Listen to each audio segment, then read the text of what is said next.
Hello বন্ধুরা, খামখেয়ালি চ্যানেলে তোমাদের সকলকে স্বাগত। আজকে আমরা সামার ট্যান রিমুভ করার জন্য একটা ঘরোয়া রেমেডি করব।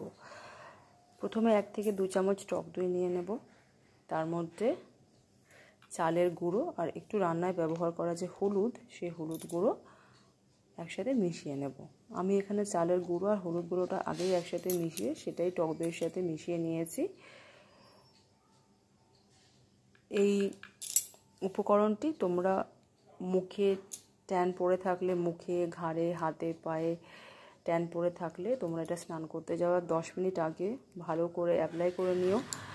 করার পর স্নান করার সময় ধুয়ে ফেলো।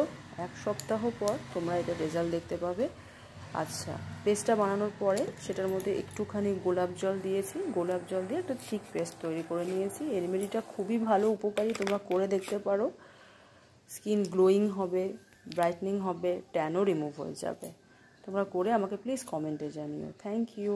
সবাই একটা লাইক করে দিও প্লিজ।